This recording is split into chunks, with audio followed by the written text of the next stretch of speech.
Derechos Humanos estamos conmemorando el 75 aniversario de la Declaración Universal de Derechos Humanos. Ya sabéis que previamente hubo algunas declaraciones, por ejemplo la Declaración de Virginia de 1776, la Declaración de los Derechos del Hombre y del Ciudadano de 1789, la Declaración Universal de Derechos Humanos que se adopta en 1948 tiene un impacto diferente. Por una parte porque es el primer tratado de carácter universal que se adopta, lo que implica que obliga a todos los estados que lo ratifican, no solo como en estas declaraciones previas el estado del que se adopta. Por otro lado, se superó cierta terminología, por ejemplo la Declaración de Virginia, el término de los derechos naturales y la Declaración Universal, los derechos humanos. Cambia también ese partido. Y además supuso, digamos, el pistoletazo de salida para que se conformara lo que conocemos como el derecho internacional de los derechos humanos. Comenzaron a adoptarse numerosos tratados, convenios, algunos también de carácter universal, otros regional, que protegen, reconocen y garantizan, se pretende garantizar esos derechos que tenemos todos por el mero hecho de ser personas. Quizás dos de los más importantes principios son los pactos internacionales. Que en 1966 se adoptó en ese momento, dada la tesitura que había con el bloque occidental, el bloque oriental, el Pacto Internacional de Derechos Civiles y Políticos y, por otro lado, el Pacto Internacional de Derechos Económicos, Sociales y Culturales. Pero una vez que termina esa situación de confrontación que existía en ese momento y que desgraciadamente hoy parece que vuelve a ahogarse, se superó esa distinción. Los derechos son todos igual de importantes, no se deben de clasificar en uno o en otro para dejarlo con mayor o menor. Hoy día, nos estamos todo este año en tantos actos y eventos afortunadamente que se están celebrando para conmemorar este aniversario, se pregunta siempre, ¿pero sigue vigente la Declaración Universal de Derechos Humanos? Y yo digo que sí, mi opinión es que sí.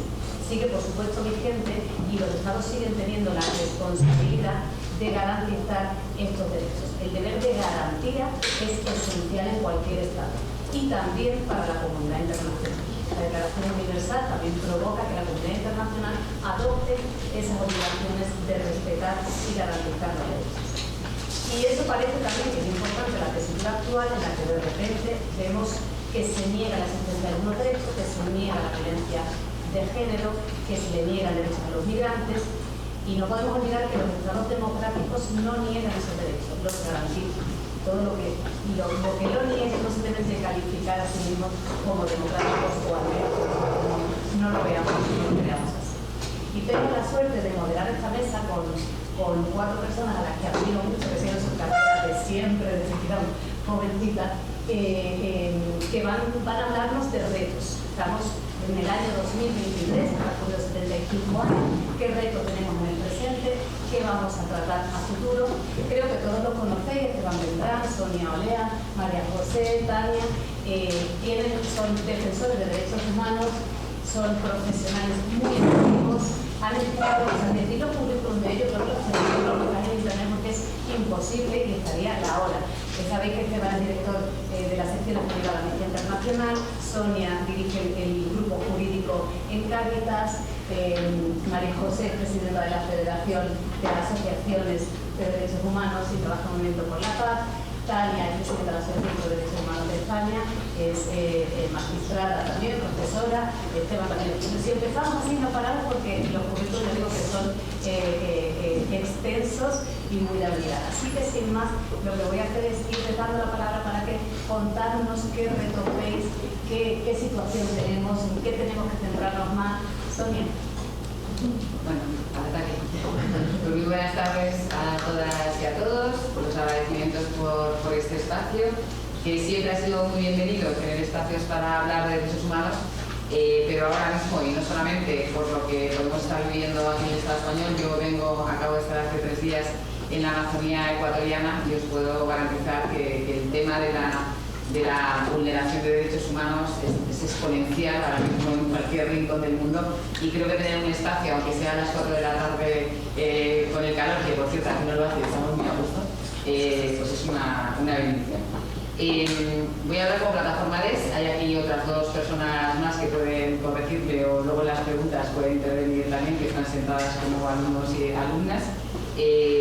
La plataforma DES, que yo creo que a lo mejor no es muy conocida, porque sí que es verdad que hacemos un trabajo como muy interno con los derechos humanos, muy relacionado con Naciones Unidas y con lo que es el legislativo aquí en España, con lo que es el Parlamento, está constituida por veintitantas, a su vez, plataformas y entidades sociales que cubren, digamos, que todos los ámbitos que tienen relación con personas, familias, comunidades, colectivos relacionados fundamentalmente con los DES, pero también con cualquier otro derecho humano, porque obviamente, de hecho, nosotros en la plataforma DES casi nunca en nuestros documentos vais a encontrar la expresión de derechos sociales, económicos, culturales, medioambientales, y siempre vais a encontrar la expresión de derechos humanos, ¿no? Nos parece, luego aquí nos dirá el super experto de los civiles y políticos, nos parece que hay una interrelación.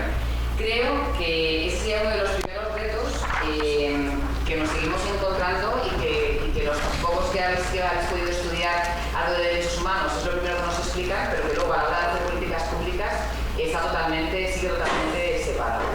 El tema de que los derechos, en el plan de derechos humanos, en las primeras páginas, hablando del trato de interdependientes, interrelacionados, bueno, porque también en todos los manuales que no se me oye a mí. Pues con el sentador que tengo. Vale. Vale, perdón. Entonces, bueno, os comentaba que en el propio plan viene bien claramente definido el tema de la interrelación y la interdependencia, la universalidad. En todos los manuales, los que habéis tenido estudios de derechos humanos, lo habéis encontrado, pero para mí sería uno de los grandes retos, y es que en las políticas públicas sigue totalmente separado la relación que hay entre los derechos y que las vulneraciones de derechos, los que estamos trabajando on the floor, en el suelo, en el cada día, lo vemos, ¿no? No hay una vulneración única de derechos humanos, y todavía hoy pues acaba de salir la estrategia de personas sin hogar, para personas que viven en calle. Todavía hoy, cuando nos imaginamos una política pública, nos vamos a nuestro negociado. Nos vamos a salud, luego van a hablar los compañeros y compañeras con detenimiento, ¿no? Entonces creo que el primer reto sigue siendo ese. Naciones Unidas, algunos relatores y relatoras han escrito sobre ello en sus informes temáticos, informes país, intentando profundizar en este tema, pero creo que sigue siendo un reto a nivel mundial, a nivel internacional y a nivel del Estado español.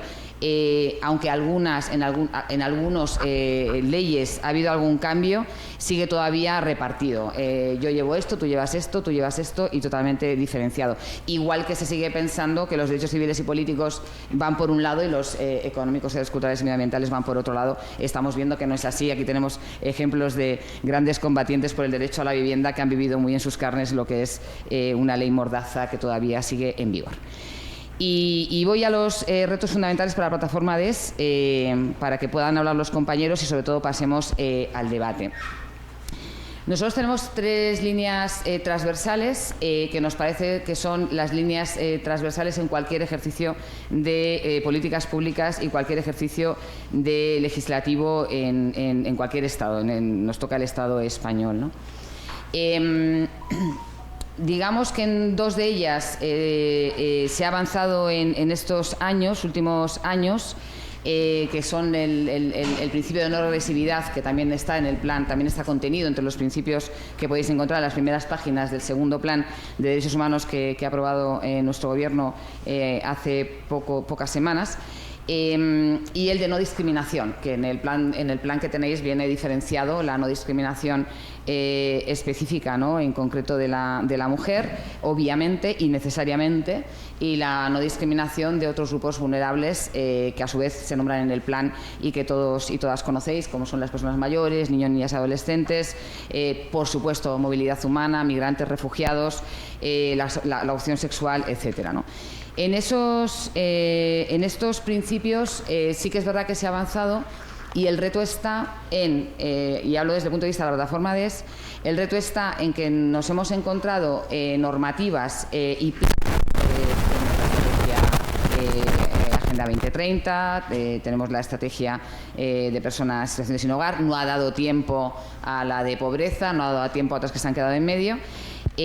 ¿Cómo se va a hacer realidad? Los fundamentos son las primeras páginas de esas normativas. Tenemos, por ejemplo, la ley de vivienda, del derecho a la vivienda, que en las primeras páginas, cuando desarrollan la fundamentación, se está hablando constantemente de no regresividad y constantemente de no discriminación. Pero luego en el articulado ya no se despliega de la misma manera y luego tenemos que ver realmente cómo eso se hace realidad. Tenemos la normativa específica que ya llevaban pues no sé cuántos informes periódicos del DEX pidiéndonos que tuviéramos normativa directa de no discriminación. Si hemos hecho el sexto, pues llevaban 6 informes pidiéndonos que tuviéramos normativa de no discriminación, que ya la tenemos. Ver cómo eso se va a hacer realidad. Creo que el reto en estas dos variables que os digo, de no regresividad y no discriminación, ya está en el papel, ya lo tenemos en el papel, ya está en normativa, pero cómo se va a hacer realidad en el cada día es lo que para nosotros es un reto, porque no tenemos nada claro que esto vaya a ser realizable. ¿En qué ponemos una nota muy bajita? En justiciabilidad. Seguiremos peleando por ello, a lo mejor las cosas se ponen todavía peor a partir de la semana que viene, pero creemos que los derechos que no son justiciables no son derechos. El propio plan, no sé si en la tercera o cuarta página, habla que uno de los objetivos es hacer que los DECs sean derechos subjetivos. Bueno, para que un derecho sea subjetivo tiene que ser un derecho con acceso a la justicia, tiene que ser justiciable, ¿no? Y luego en el desarrollo en el desarrollo de lo que cada día vivimos en el Estado español, es que hay muchísimas dificultades para que muchos derechos humanos verdaderamente tengan acceso a la justicia. Aquí todos y todas creo que tenéis formación jurídica, sabéis muy bien el reparto que se hizo en la Constitución y el reparto de garantías que se hizo de los derechos, y que hay muchísimos derechos humanos que no tienen la misma protección o la misma, como decía Maite, la misma garantía que otros derechos humanos. Por tanto, creemos que uno de los retos está en la justiciabilidad. Hay varias fórmulas de hacerlo. Una puede venir desde fuera, desde lo internacional, y que lo que nos llegue desde lo internacional tenga una aplicabilidad, no digo directa, digo que tenga un protocolo o un camino para tener una aplicabilidad. Y la otra es que desde lo interno asumamos a los derechos como derechos humanos, ¿no? Que la propia aplicación en las políticas públicas, en las leyes que hagamos, y sobre todo la justicia, cuando imparta justicia, tenga en cuenta o empiece a aplicar esa voluntad, ¿no?, de que son derechos humanos igual que los demás. Tendríamos esas dos vías. España tiene un posicionamiento ante Naciones Unidas muy potente. Yo acabo de estar no hace mucho en la conferencia del agua, que hacía muchísimos años que no se hacía, y España tuvo varios eventos paralelos relacionados con el derecho al agua. Me quedan 3. Tenemos un posicionamiento muy fuerte a nivel externo, pero creo que toca que España también tenga un posicionamiento fuerte a nivel interno en la defensa y garantía de los derechos humanos también dentro del Estado español. Entonces, aquí me había apuntado el tema del EPU. Hablamos mucho del EPU y sale mucho el EPU en muchísimos documentos de nuestros gobiernos, los exámenes periódicos y los dictámenes que nos llegan de los diversos comités. Creemos que un gran reto es cómo el propio Estado español decide cómo hacerlo, pero que lo haga, que busque los caminos, que busque la estructura para que exista justiciabilidad de los derechos humanos de todas las personas y de todas las comunidades en el Estado español, en todos sus derechos, no solamente en algunos, y que el propio Estado español pueda iniciar procesos, procedimientos, protocolos. Hay muchos, les hemos hecho propuestas desde las diversas entidades para que así lo hagan posible. Por lo tanto, y terminando, reto sería hacer realidad o mantenerse en lo que hemos avanzado en no regresividad y en no discriminación, porque puede ser que haya dificultades ni siquiera para mantener la legislación que ahora está vigente, y que la justiciabilidad encuentre un camino, un protocolo jurídico de políticas públicas para que se pueda hacer realidad en nuestro país para todos los derechos humanos. Muchas gracias. Muchas gracias.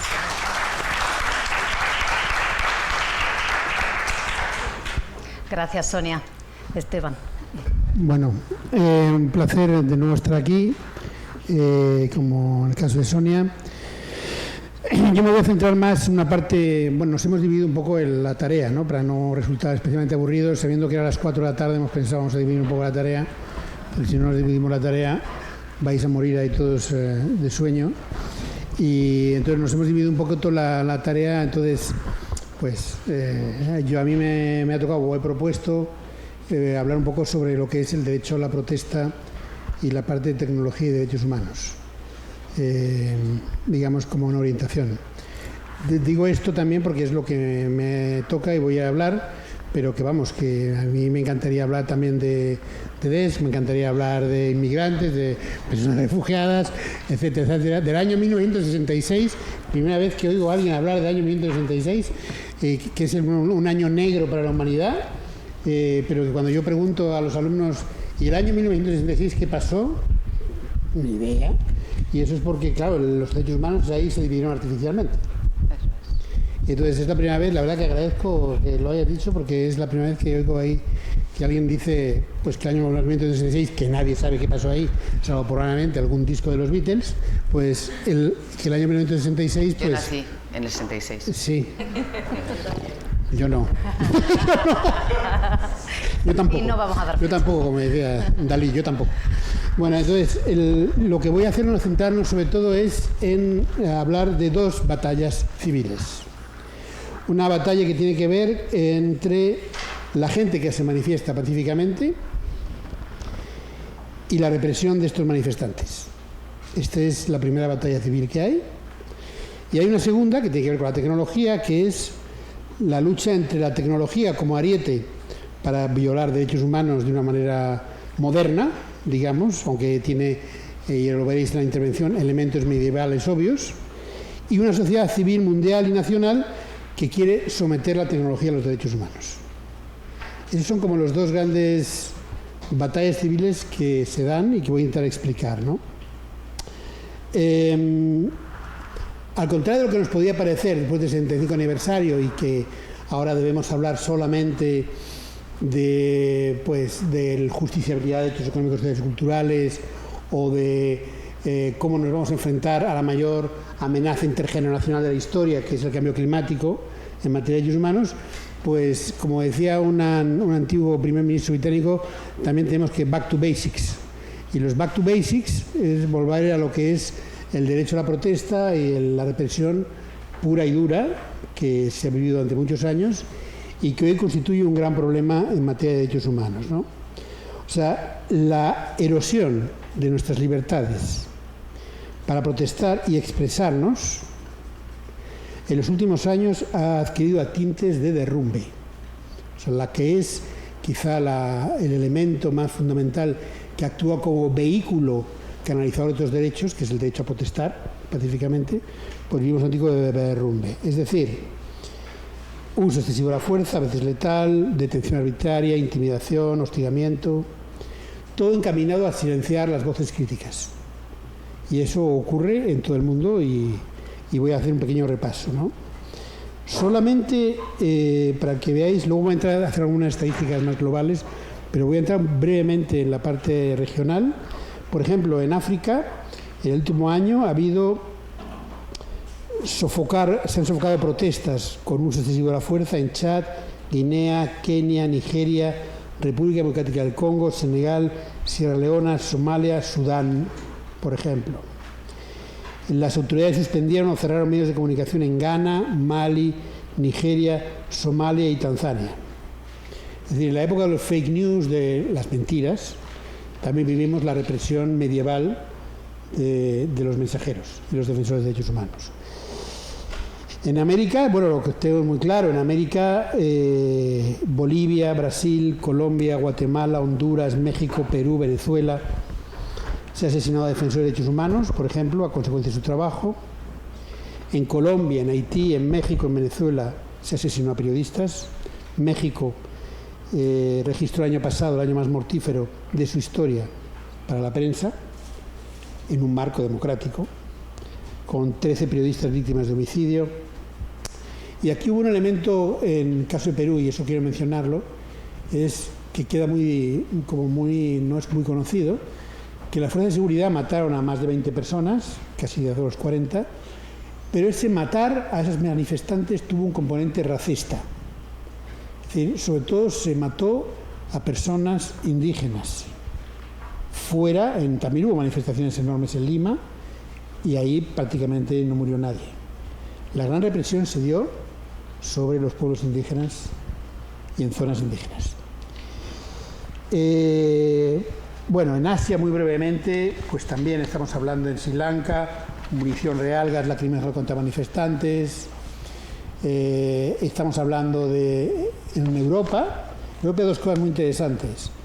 La represión pura y dura, como en Rusia, ¿no? Estamos hablando de prácticamente no existe ya la disidencia o esta presa o esta huida. Medios de comunicación cerrados, toda la sociedad civil prácticamente inexistente. Amnistía tuvo que dejar Moscú, todas las organizaciones de derechos humanos han tenido que abandonar Moscú para no ser perseguidas.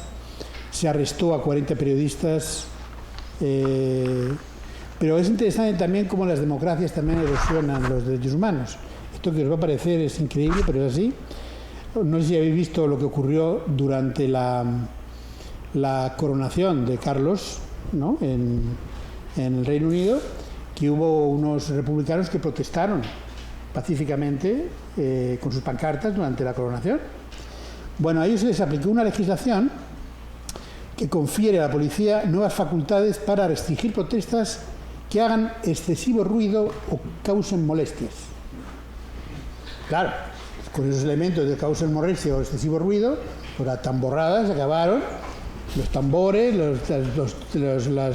las trompetas y cualquier cosa que signa para eso, y claro, temieron causar lío cuando estaba coronando. Entonces eso llevó a la detención arbitraria durante un tiempo. Tal fue el escándalo, claro, que al final se disculpó la policía, pero lo que no necesitamos es que se disculpe la policía, lo que hicieron fue un acto ilegal. Digo porque también en Europa a veces las democracias se caen en ese punto de vista. Luego, ¿qué os puedo decir de Irán, no? Irán, pues, es el país símbolo de la represión de los manifestantes, de 500 personas muertas, con su policía moral actuando, con la aplicación de la pena de muerte a por lo menos 7 personas que protestaban, bajo cargos tan increíbles que jamás ni Orwell imaginó esos cargos, como enemistad con Dios, por ejemplo. ¿Cómo te vas a defender en un tribunal de la enemistad con Dios? Pregunta, ¿no? Es decir, estamos hablando de algo muy serio que está ocurriendo de back to basics, ¿no? Por daros algunas cifras globales, ¿no? Por ejemplo, nosotros el año pasado examinamos 156 países. En el 85 hubo uso excesivo de la fuerza. Por ejemplo, de los 156 países, 29 ya habían aprobado nueva legislación para restringir el derecho a la protesta, que parecen pocos, pero es que el año anterior hubo 60. O sea, estamos hablando que en 2 años ha habido casi la mitad de los países del mundo han aprobado legislación nueva para restringir el derecho a la protesta. Por ejemplo, defensoras y defensores de derechos humanos, pues no porque seamos nosotros, que así lo somos, sino en otros países, lo mejor de la sociedad, pues son en 77 de los 156 países se les detuvo arbitrariamente, ¿no? Y la protesta siempre va unida a la tortura y los malos tratos con la detención. Entonces, en al menos 94 de los 156 países hubo denuncias claras de tortura, un 60%. O sea, estamos hablando de un momento de represión al derecho a la protesta importante. Breve repaso en caso de España, que todo el mundo conocéis bien. Nosotros mantenemos aquí incólume nuestra legislación de la Ley de Seguridad Ciudadana. Los últimos 7 años y 8 años ha logrado sus efectos, es decir, han reducido las manifestaciones. O sea, lo que empezó siendo manifestaciones masivas en el 2011 se acabaron. Miles de personas han sido multadas. Las manifestaciones espontáneas, cuando se quiere, se reprimen. En fin, vivimos una época de ambigüedad que todavía se prolonga. Y nosotros también mantenemos, no solo somos, y en ese, por ejemplo, la Ley de Seguridad Ciudadana ha multado a organizaciones tan peligrosas como Greenpeace, como Iridia, como Amnistía, que han sido multadas por hacer uso de la libertad de expresión, ¿no? Para eso estamos hablando. Y luego mantenemos lo que se llamaría pues un derecho, unas restricciones decimonónicas, ¿no? En nuestro Código Penal, como por ejemplo, yo que sé, la ofensa de sentimientos religiosos, que es insólito que lo mantengamos en el ámbito de la libertad de expresión. y que, aunque pocas, provoca procesamientos y toda una parte relacionada con el rey, la nación, las banderas, todo, como bien sabemos, cada vez lo derriba el Tribunal Europeo de Derechos Humanos, pero algunas veces nuestros tribunales siguen operando en ese marco. Y algo muy importante, ese marco, la legislación antiterrorista ha terminado el terrorismo, afortunadamente, ya está terminado, pero la legislación terrorista permanece, ¿no? Y esa legislación terrorista nadie se ha preocupado de quitarla.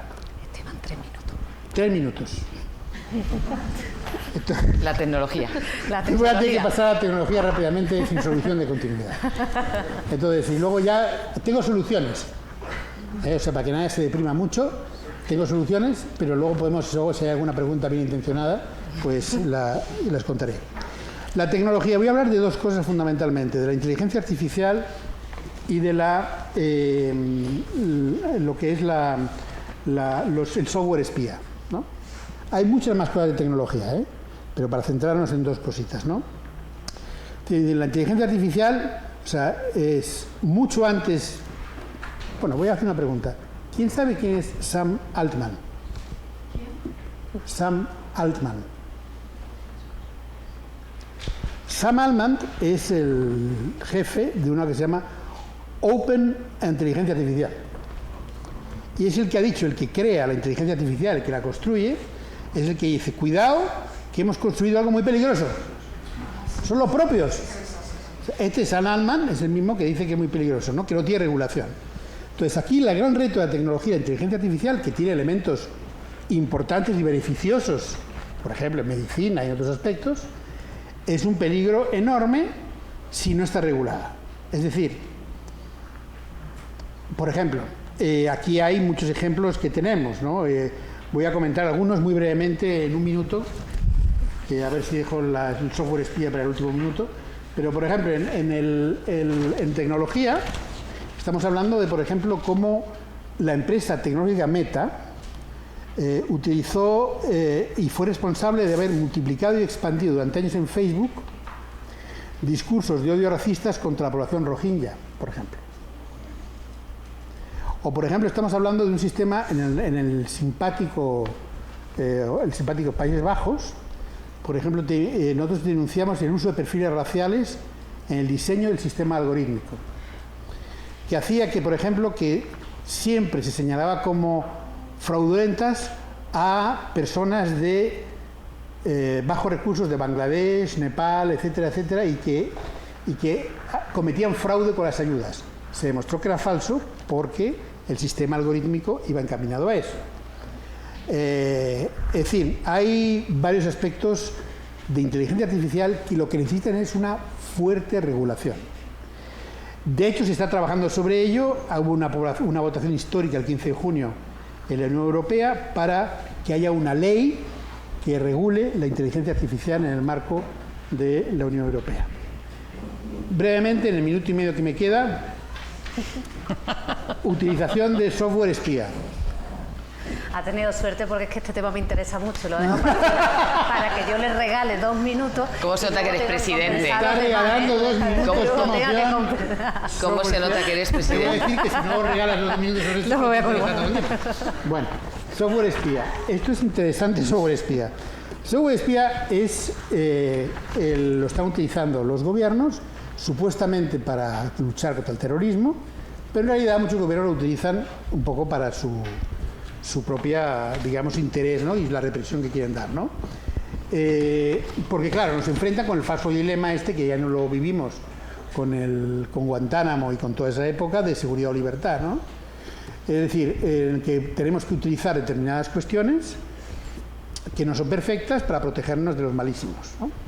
Aquí el elemento fundamental y el más importante es el programa espía Pegasus, que lleva una empresa israelí que se llama NSO, que en teoría y en la práctica solo vende a gobiernos, y que ya hemos podido investigar que esta empresa ha vendido a gobiernos, a 15 gobiernos, que la mayoría de ellos lo han utilizado para reprimir disidencia política o hacer cosas que la ley no les permitía hacer.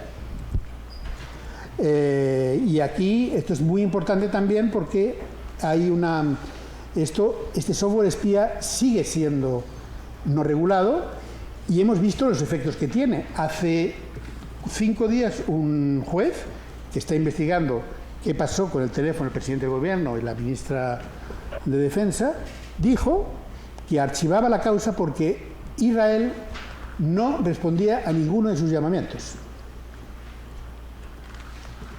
Si esto no es suficiente para pensar que debemos regular y prohibir en determinadas circunstancias este software espía o hacer por lo menos una moratoria hasta que no haya una regulación, no es suficiente, no sé qué va a ser suficiente. Aquí un simple detalle que tengáis en cuenta. Aquí se utilizó Pegasus, el gobierno lo utilizó para investigar, en algunos casos dice que con control judicial, 12 casos, pero hay 65 teléfonos interceptados. ¿Qué pasó con los otros 45? Y luego está, en este contexto, la reforma inconclusa y olvidada del Centro Nacional de Inteligencia. ¿Os acordáis que hubo una comparecencia del gobierno para cambiarlo? Y que también ha quedado en nada. Nadie se acuerda más de la reforma del CNI y por lo tanto estamos expuestos a esta cuestión del software espía y realmente es muy peligroso. Termino.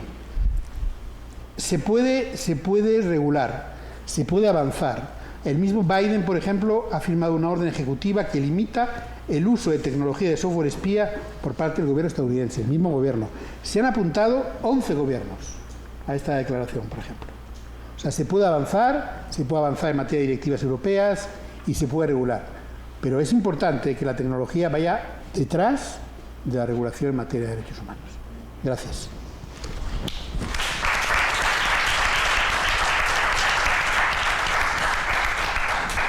Gracias, Esteban. Gracias. No sé si es necesario con Esteban. Creo que los nuestros están conectados, me parece. Si no, que nos reña. María José, tienes 2 minutos de... Más lógicamente. Muchas gracias. Si no, un gusto oírte siempre, Esteban. Quiero empezar agradeciendo a todo vuestro equipo, a Purificación, a Violeta, a ti por haber preparado estas jornadas que creo que son magníficas y desde luego por contar con la Federación. Yo andaba buscando un cuento de derechos humanos para empezar que fuera cortito y que me gustara, pero no encontré que reuniera ninguno de los 2 requisitos. Bueno, que me gustara así, cortito. Leyendo encontré un libro de un profesor de esta universidad, se llama Javier Bustamante, que realmente me gustó mucho. Él dice, hablar de derechos humanos supone hablar de calidad de vida y de acceso a mejores condiciones para diseñar y realizar nuestras propias vidas, reconociendo en ellas algo mucho más digno que la simple existencia biológica. Yo creo que Javier no lo pudo haber dicho mejor ni más bonito. Yo voy a centrarme, voy a bajar mucho, Esteban, y voy a centrarme en la situación de derechos en nuestro país que tiene la población migrante. Hablar de población migrante permite hablar de múltiples aspectos, pero me voy a centrar en 2 derechos, en sanidad, en el acceso a sanidad y en educación. Creo que además son comparables porque la estructura del derecho es muy semejante. En ambos casos la competencia está delegada a las comunidades autónomas. Lo que pretendo es hacer una comparativa entre el reconocimiento formal del derecho y el ejercicio práctico del derecho y a partir de ahí ya buscamos o buscáis entre todos retos si queréis. Empezamos por salud. Creo que el reconocimiento formal no está mal, bueno, sería mejorable. En cualquier caso está reconocido en la Declaración Universal de los Derechos Humanos, está reconocido en nuestra Constitución española, la Ley de Igualdad de Trato hace una referencia específica, no podía ser de otra manera, al derecho a la salud. Si nos centramos en menores, Declaración Universal de los Derechos Humanos, Convención de los Derechos del Niño, bajando a plano nacional, pues nos vamos a encontrar con la Ley de Protección Jurídica del Menor, que evidentemente también hace ese mismo reconocimiento. Marco normativo de extranjería, hablamos de inmigrantes. Tenemos la Ley Orgánica del 2000, la ley maravillosa, que reconoce el derecho a la sanidad, reconoce el derecho al acceso a la sanidad a las personas extranjeras en los mismos términos que a los españoles, vinculado al empadronamiento. No nos vincula a la situación de regularidad administrativa, da igual tener o no tener papeles, vincula al padrón, con 3 excepciones: urgencias, menores, mujer embarazada. En esos casos el derecho es directo.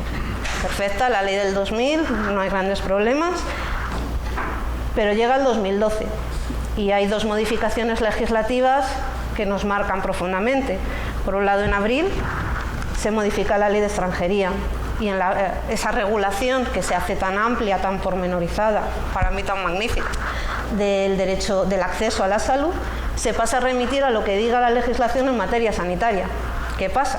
Que si eso es abril, en agosto se modifica la legislación en materia sanitaria y perdemos la universalidad. Las personas extranjeras en situación irregular dejan de tener derecho al acceso a sanidad con cargo a fondos públicos. Sí mantiene 2 excepciones: mujeres embarazadas y menores. ¿Por qué? Pues por los compromisos internacionales suscritos por España a través de los tratados. Sucede muchas veces en extranjería que una cosa es con un reconocimiento formal que se haga del derecho y otra cosa sea la práctica administrativa que hagamos de él. Y yo creo que, bueno, yo creo no, esta vez nos vino muy bien esa distorsión. ¿Por qué? Pues porque hubo muchísimas comunidades autónomas que objetaron y decidieron seguir dando esa protección, ese acceso a la salud de forma independiente de lo que dijera el marco estatal. En el caso hay muchas, pero bueno, Andalucía, por ejemplo, Valencia, País Vasco, Cataluña, etc. Resultado, el resultado es un mapa de España con una desigualdad tremenda en materia sanitaria. En función de dónde viviera esa persona extranjera iba a tener mayor o menor cobertura en el derecho. Año 2018. Año 2018 se intenta solventar la situación, se intenta volver a la universalidad del derecho. Se intenta volver a la universalidad del derecho, pero no se hizo en unos términos tan amplios como teníamos en el año 2000. Se mantiene esa remisión a la legislación sanitaria, se vuelve a reconocer el derecho a la población extranjera en situación irregular, pero sometido a la valoración del cumplimiento de determinados requisitos. Estar efectivamente irregular, es decir, no estar en periodo de turista, 90 días desde que llega, no tener un tercero obligado al pago y que no haya un derecho exportable. Marco estatal, a partir de ahí las autonomías se mueven dando mayor o menor facilidad en el ejercicio del derecho. Vamos a los casos concretos. Tenemos casi todas las comunidades autónomas en realidad sumaron requisitos. Véase, por ejemplo, la necesidad de un empadronamiento de 3 meses. Comunidad de Madrid, por ejemplo. ¿Qué pasa si pedimos un empadronamiento de 3 meses? Que llevamos 90 días para dejar de ser turista y estar en situación irregular. 3 meses de añadido de empadronamiento. Y además, concretamente en Madrid, tardan 3 meses en darme cita, casi un año, sin tener asistencia sanitaria. La situación se repite en otras comunidades autónomas. Además, Madrid en concreto no aplica la excepción de mujer embarazada ni de menores hasta el mes de mayo de este año. Y van todos en el mismo saco. A partir del mes de mayo de este año sí que empieza a aplicar esa excepción. Aplica esa excepción, pero hay que reconocer el derecho. Es decir, si yo soy una mujer extranjera embarazada en situación irregular, puedo irme a urgencias, me van a atender, me van a tramitar el principio de gestión de ese derecho y luego ya verán si me lo reconocen o no. Como ya verán si me lo reconocen o no, puedo encontrarme que recibida la asistencia, luego me llegue la factura. Mujer embarazada o menor. Causas por las que están denegando, por ejemplo, si valoran que se deben a una situación de turismo sanitario.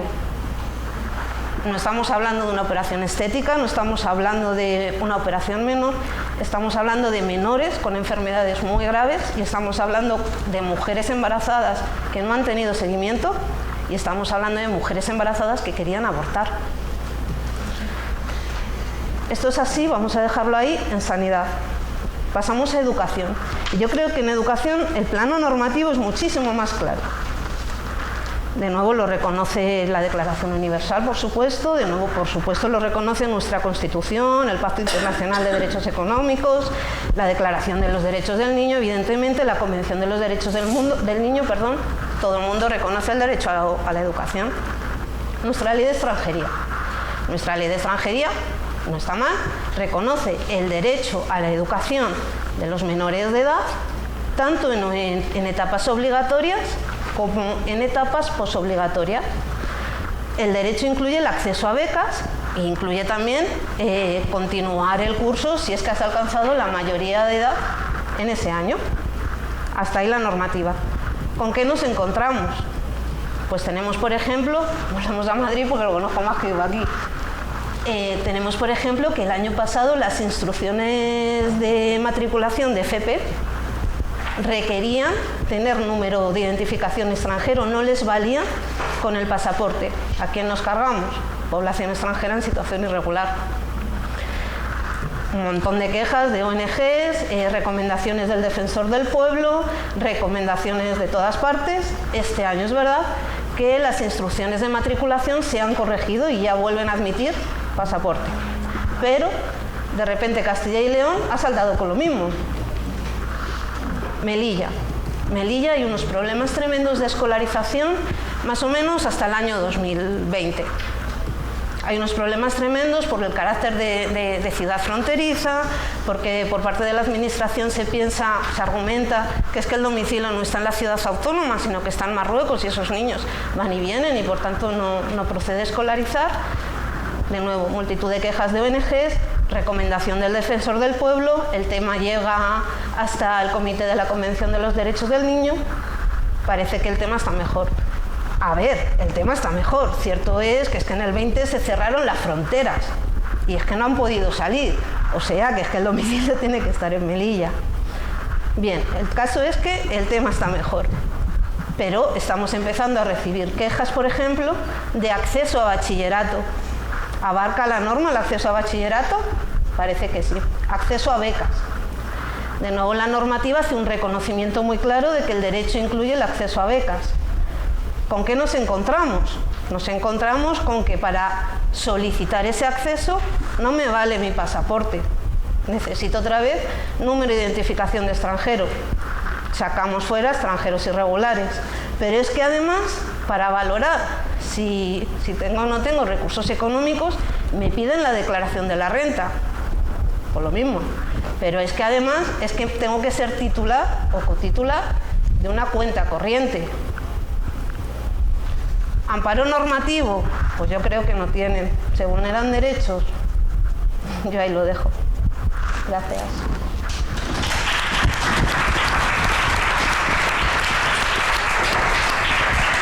Muchas gracias, María José. Sí, el micrófono, Tania, cuando quieras. Bueno, buenas tardes. Buenas tardes a todos. Comenzar como todos mis compañeros dando las gracias y también dando las gracias por la organización de este curso. Y es que la conmemoración del 75 aniversario de la Declaración de Derechos Humanos creo que constituye una oportunidad única para dar a conocer a la sociedad y a la ciudadanía de la importancia de una decisión histórica que ha cambiado el rumbo de la humanidad. Como ustedes saben, la Declaración del 48 representa un antes y un después, por cuanto que toma como premisa del reconocimiento de los derechos humanos la dignidad intrínseca del ser humano, y es la dignidad la que constituye la premisa desde la que se construyen los derechos, que no pretenden más que aquilitar y garantizar esta dignidad. Consagrados los derechos, se consagra la universalidad de los mismos. Los derechos son universales, inalienables, indivisibles, interdependientes, pero recogiendo un poco el guante que implícitamente me lanzaban Esteban y María Jesús, vamos a volver a los básicos y vamos a volver al principio. Consagrada la universalidad, no podemos cegarnos ante los límites a la vigencia de esta característica de los derechos humanos. Ya Hannah Arendt, en 1941, en su ensayo titulado Nosotros los refugiados, desarrollaba la provocadora tesis de que los refugiados son la vanguardia de los pueblos. Cuando ella hablaba de nosotros los refugiados, hablaba de los judíos, los refugiados. Este ensayo se publicó en 1941, un momento especialmente relevante, en plena Guerra Mundial, 7 años antes de la aprobación de la Declaración Universal. 70 años después, hoy, podemos seguir afirmando, podemos seguir refrendando esa afirmación. Los refugiados, los migrantes, los otros, nos ponen frente a la vigencia de los derechos humanos. ¿Por qué? Porque son la vanguardia de los pueblos. A este respecto me gustaría hacer con ustedes 2 reflexiones. La primera, para los estados, ¿qué es el ser humano? ¿Acaso es no ser nada? ¿Qué es para el Estado el ser humano sin papeles? Y la segunda idea en torno a este eje sería que la Declaración Universal de Derechos Humanos adquiere una singular relevancia, por lo que les decía, por la universalidad.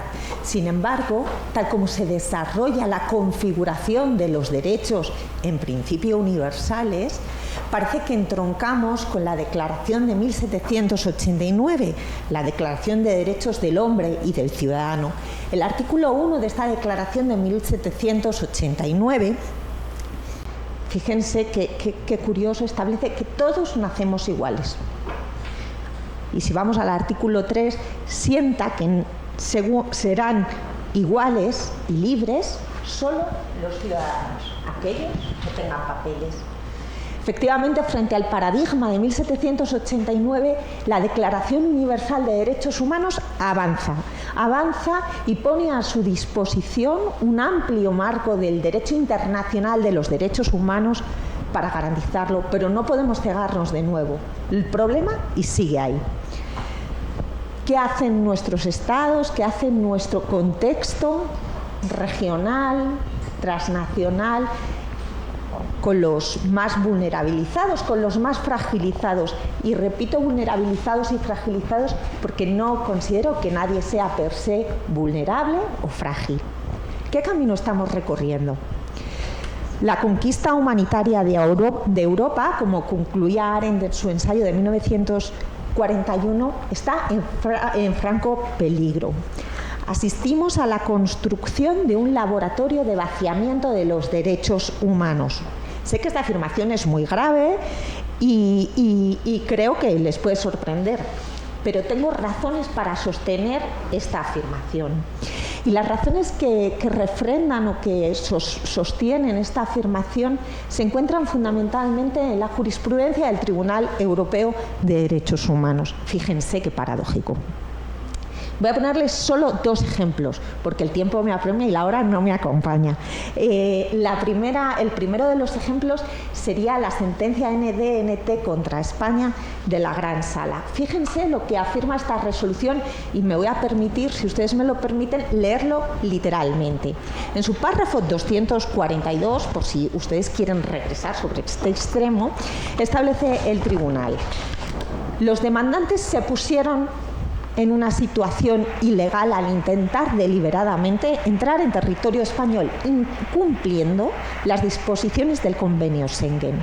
Considera el tribunal que la falta de un procedimiento individualizado para su expulsión fue consecuencia de su propia actuación. No puede inferir el tribunal que en la entrada a territorio español en esas circunstancias pudiera existir una vulneración de derechos, ni una exposición a malos tratos eventualmente sufridos en Marruecos, porque no hay prueba alguna sobre ello. Al mismo tiempo, en la resolución sobre la inadmisibilidad del recurso interpuesto por MB y RA contra España, el Tribunal Europeo inadmite esta demanda por un único motivo, Y el Tribunal Europeo, lamento comunicarles que no es mucho más ambicioso que en NDNT contra España. En este caso, señala que los demandantes, de nuevo les leo literalmente porque me parece que su rotundidad es categórica. Los demandantes no hicieron uso de los procedimientos legalmente establecidos. Y el tribunal no cree fundada la alegación de la inexistencia de procedimientos legales para acceder a territorio español ni una eventual exposición a malos tratos. En estas dos resoluciones podemos encontrar rastros del diseño en el laboratorio de políticas de excepción en la titularidad de los derechos humanos. Estamos en un momento clave, como les decía, en un momento en el que estamos ante un cambio de paradigma. Estamos en el momento de exigir la universalidad de los derechos humanos.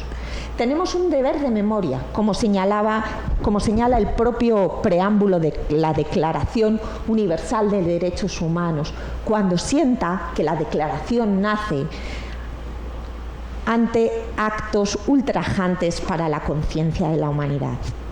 No podemos olvidar la experiencia de la barbarie, que como pueden imaginarse, la declaración sitúa en los campos de concentración. Y no podemos olvidarnos, pero tampoco podemos dejar de rebelarnos ante ella. Con conciencia de humanidad y como ciudadanía comprometida, con las herramientas propias del Estado de Derecho para que el ejercicio de los derechos sea también una garantía de la universalidad de los mismos. Muchas gracias.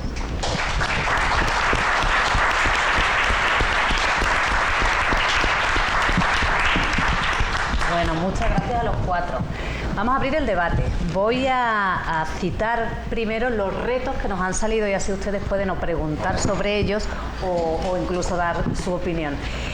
Retos, nos decían, erradicar la separación de derechos civiles, políticos, económicos, sociales y culturales. Que se implementen medidas concretas que doten de eficacia al principio de no regresividad y al principio de no discriminación. Encontrar un camino para la justiciabilidad de todos los derechos. Garantizar el derecho a la protesta, que ha sido muy limitado en los últimos años. Que se regule tanto la inteligencia artificial como los software espías, como única forma de garantizar los derechos que afectan, que son muchos. Que se erradique también la desigualdad en materia sanitaria y de educación que existe en las comunidades autónomas. Y Tania también nos citaba exigir la real universalidad de todos los derechos, para todos. Así que ahora, como dicen los ingleses, the floor is yours. Preguntas, comentarios, o pregunto yo, que se me ocurren muchísimas cosas.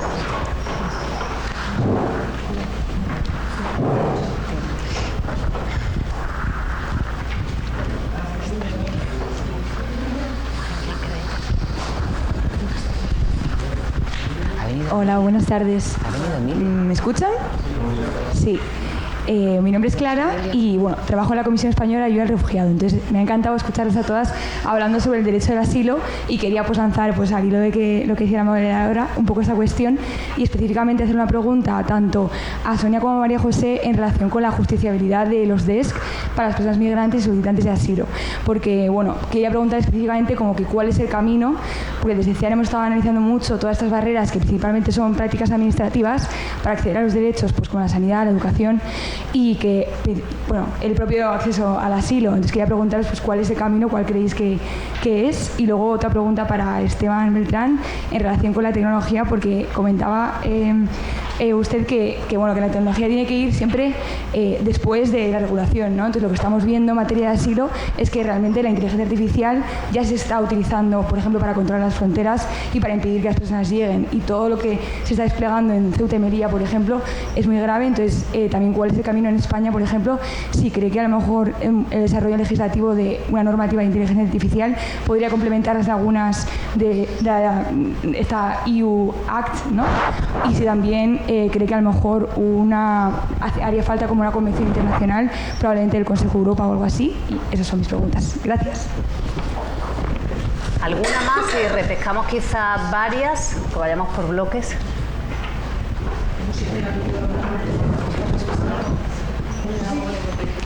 Nada, las tres. Gracias, gracias. Luego ya cortamos ahí. Luego no las recuerdas porque está hecho 5, compañera. Por eso, estábamos tomando nota. Pues a mí me surge la duda de, a la hora de afrontar o de diseñar soluciones para estos retos, ¿no? Que entiendo que una parte es la legislativa, como habéis comentado, pero habéis mencionado en varias ocasiones la presión que se ha ejercido desde la sociedad civil, ¿no? Entonces, a mí sí me gustaría saber vuestra opinión sobre el papel que puede desarrollar en el futuro inmediato que se nos presenta las ONGs para hacer efectivos los derechos humanos.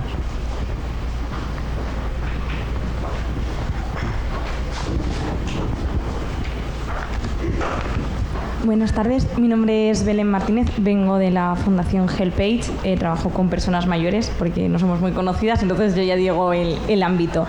Me parecía especialmente relevante el comentario de Tania en cuanto a la universalidad, porque nosotros ahora nos estamos encontrando algunos casos de personas mayores migrantes que vienen con permiso de reagrupación, que se les ha negado desde el Tribunal Supremo, de hecho hay una sentencia, el acceso a la sanidad pública porque se entiende que tienen que venir con medios económicos. Y estamos hablando de un grupo que especialmente puede caer en la trampa que comentaba María José del turismo sanitario, es decir, es cierto que es un grupo que suele tener tendencia a sufrir mayores patologías por su ciclo de vida. Entonces, ¿hasta qué punto realmente el tema de migraciones, porque aquí estamos hablando de migrantes regularizados, se les excluye el sistema sanitario? Y también me interesaba lo que comentaba Sonia, porque en general a las personas mayores siempre se las ha puesto en el foco de los derechos económicos, culturales y sociales y se les ha excluido absolutamente de los derechos civiles y políticos. Entonces nos hemos encontrado que muchas veces no se les niegan todos, porque los derechos económicos, culturales y sociales no los hacemos efectivos y los políticos nunca se incluyen las personas mayores dentro de ellos, con lo cual nos encontramos que se encuentran fuera de estos dos grandes pactos absolutamente. Entonces esas eran un poco mis reflexiones / preguntas. Como queráis. Sonia. Yo voy a hacer un mix, un patchwork entre la pregunta, ya sabes que se me da bien lo manual, entre la pregunta de las entidades, la justiciabilidad y la interrelación de derechos. El tema de la justiciabilidad está colgando, por desgracia, de la acción del tercer sector, de la acción de las ONGs y también de la acción de despachos, pues ya sean de derechos humanos o ya sean penalistas, laboralistas, que se han imbuido del espíritu de los derechos humanos, por cómo está la situación. La situación ahora mismo de la justiciabilidad en el Estado español está que ni funciona por arriba ni funciona por abajo, es decir, ni funciona por lo que nos llega desde el exterior. Yo antes no me he querido enrollar porque ya me habían dicho que fuera reducida, pero somos el país... minutos extra, o sea sí, no pasa nada. Por eso me estaba yo portando bien. Somos el país... Esto además duele y a mí me dolería si fuera parte del gobierno, ¿no? Somos el país más condenado ahora mismo por Naciones Unidas respecto a los DECs, pero no solo. Aquí tengo compañeros que saben muy bien las sentencias que hemos tenido por personas con discapacidad. Creo que alguien estaréis del mundo de los niños, niñas y adolescentes. Creo que tenemos el 90 y tantos % de las condenas del comité. Bueno, es decir, que por arriba sí que tendríamos una oportunidad de justiciabilidad, porque nos vendría desde los tratados que hemos firmado, desde los comités que hemos asumido como parte de ese de los derechos humanos, pero la realidad es que se cuestiona la mayor, que es la vinculatoriedad, que no quiere decir ejecución directa, que esto es tremendo tener que explicarlo, aquí hemos estado algunos en el Ministerio de Justicia, que no es lo mismo ser vinculante que ser ejecutivo, pero bueno, hasta ese punto llegamos. Entonces, por arriba no se están variando los procedimientos, no hay variación de protocolos, no se ha creado un protocolo de aplicación de medidas cautelares. Pensábamos, había personas que tenían la esperanza de que con el sistema europeo iba a cambiar y que las medidas cautelares bilaterales que llegaran desde el Consejo de Europa iban a ser tomadas de otra manera, otros y otras ya habíamos lanzado que iba a dar lo mismo, y así ha sido. O sea, desde arriba no hay manera de modificar. Pero es que tampoco desde el derecho positivo y desde los ejecutores de la justicia tampoco está habiendo... bueno, algún cambio hay, ¿no? Nosotros hemos tenido ahora un caso en el que nos han admitido una demanda de derechos fundamentales en un caso de desahucio. Pues es un milagro que hoy en día en un tema de desahucio te admitan una demanda de derechos fundamentales, tienes que acreditar que es una lesión al derecho a la vida, pero es muy complicado. Entonces ahí, ¿qué nos queda? Pues nos queda la presión y la fortaleza de las entidades.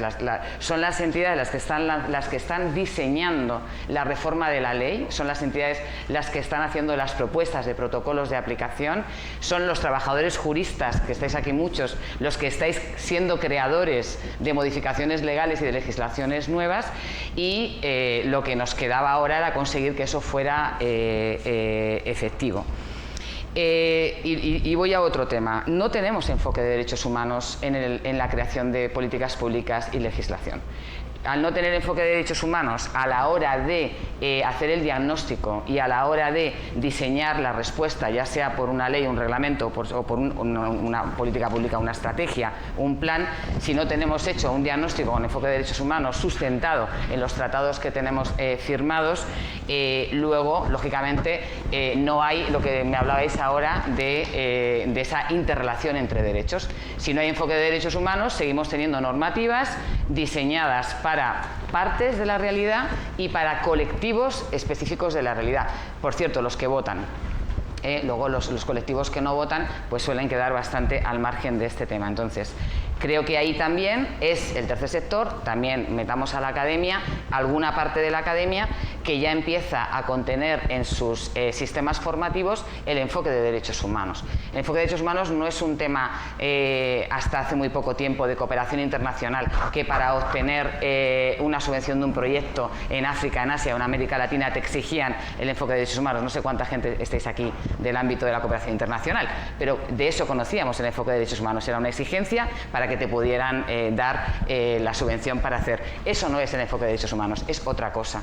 Y es plantearte ya una política o una ley de otra manera. Y ahí otra vez las entidades sociales, otra vez la academia en parte, estamos siendo los que estamos impulsando y presionando para que eso se haga realidad. Y termino diciendo lo siguiente.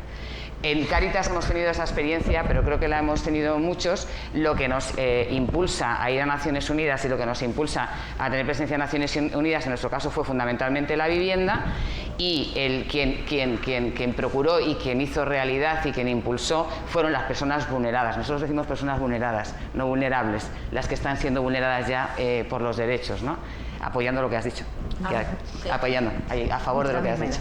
Y aquí tuvo mucho que ver la PA, tuvo mucho que ver los sindicatos, tuvieron mucho que ver estos desahucios, que ya casi nadie habla de ellos, que fueron anteriores, porque fueron la primera sentencia que se gana, es en lo internacional, y es por un tema de vivienda, que fue el TJUE, que fue la primera vez que dio un giro y que empezamos a estudiar, que era eso del Tribunal de Derechos Humanos Europeo, del TJUE, para los que no nos dedicamos a los derechos civiles y políticos, que nunca nos hayamos metido en esa historia. Y por último, otro reto, el Tribunal Europeo de Derechos Humanos.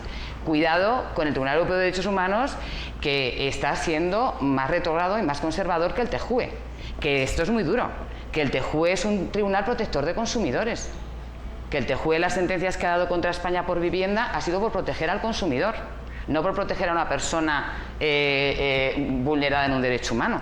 Y está siendo más avanzado el TJUE de lo que es el Tribunal Europeo de Derechos Humanos. Otro reto es también cómo nos planteamos las demandas y cómo nos planteamos el trabajo con el Europeo de Derechos Humanos.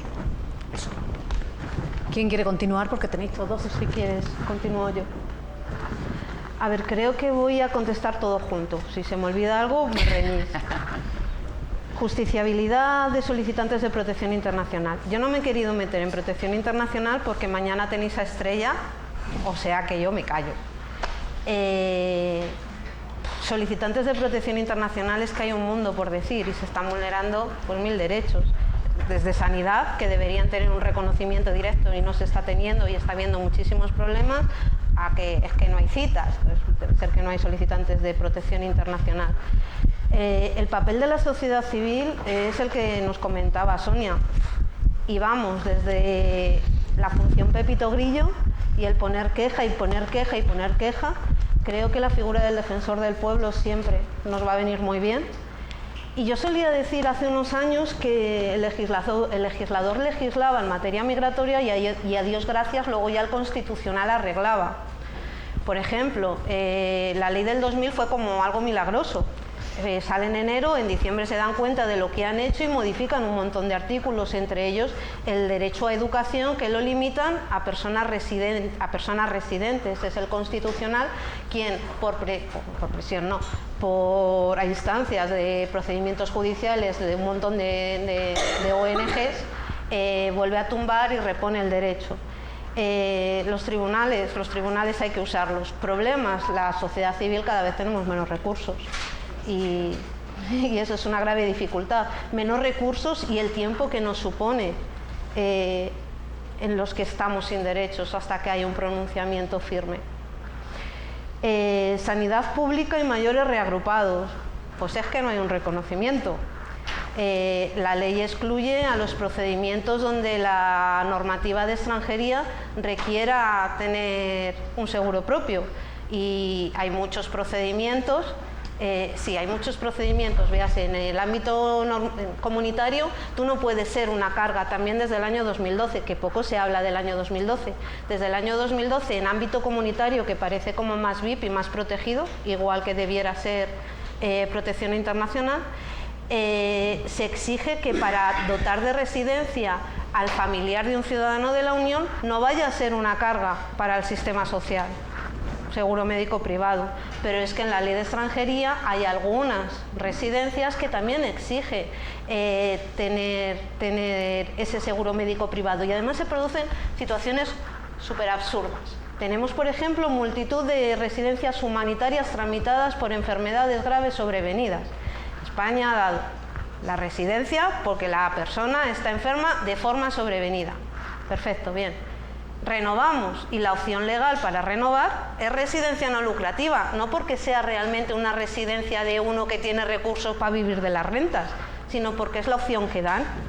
De modo que le retiran el derecho a la protección sanitaria, porque es que es residencia no lucrativa. Señor, si usted me ha dado la residencia humanitaria porque es que estoy enferma. Es una laguna legal, es un reto por arreglar. Un poco más.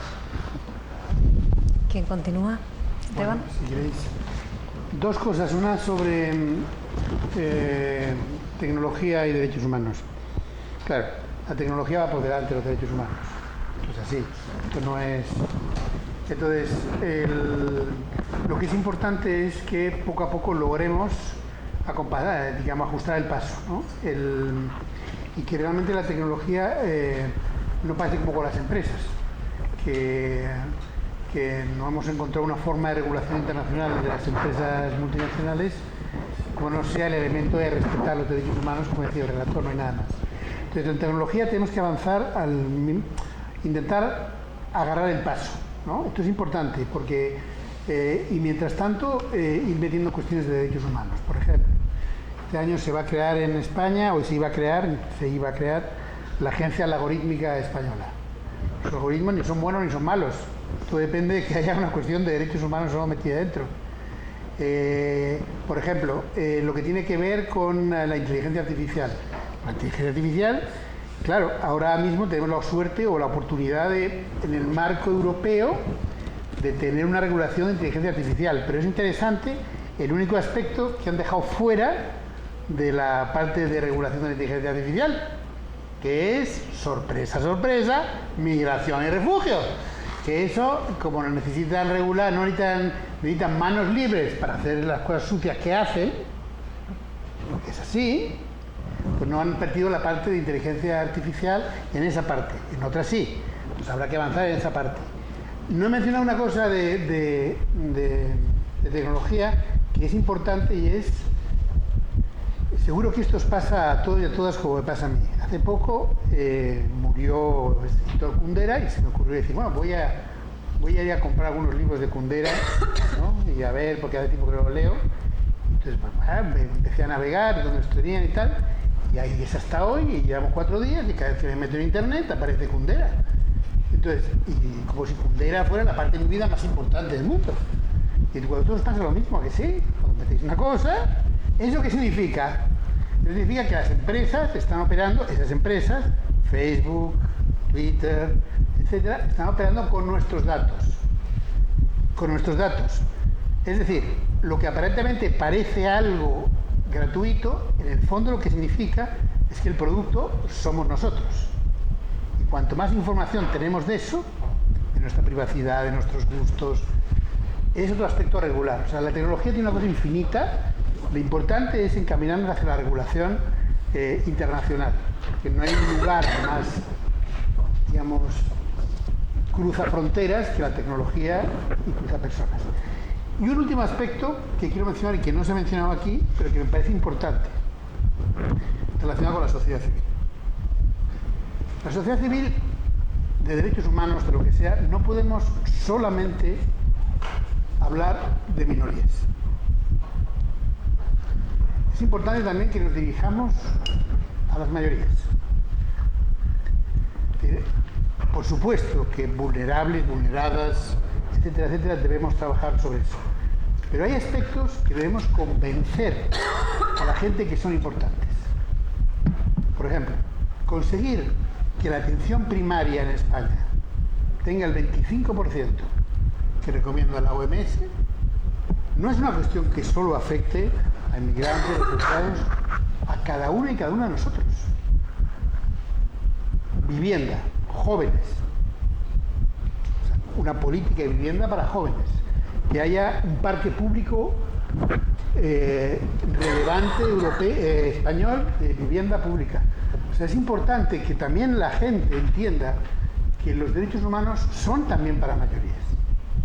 Y que en los países donde son más estables y en donde existen un cierto respeto a los derechos humanos son aquellos en que, por ejemplo, y hablando de temas donde meter los derechos humanos, las políticas fiscales responden a un concepto de derechos humanos, hablando de nuevos temas. La política, ¿cuándo hemos visto que los impuestos se discutan desde el punto de vista de los derechos humanos? Nunca. Y ahora hay que meterse en eso también.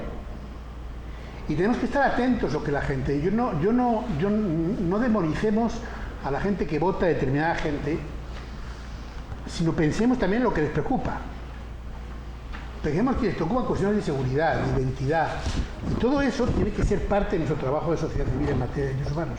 Porque si no, nos vamos a ser percibidos como una parte trabajando sobre rincones de la sociedad, pero no sobre las mayorías. Y yo quería poner sobre la mesa también hoy, que me parece importante, porque es la vocación de la Declaración Universal de Derechos Humanos, trabajar sobre las mayorías.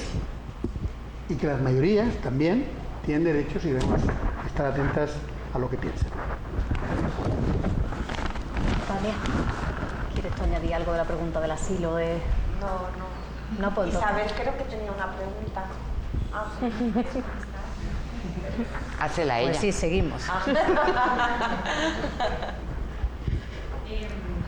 Bueno, no sé si una pregunta, no sé, tengo como muchas ideas en la cabeza. Estoy totalmente de acuerdo, no sé si esto está encendido. ¿Me escucháis? Vale.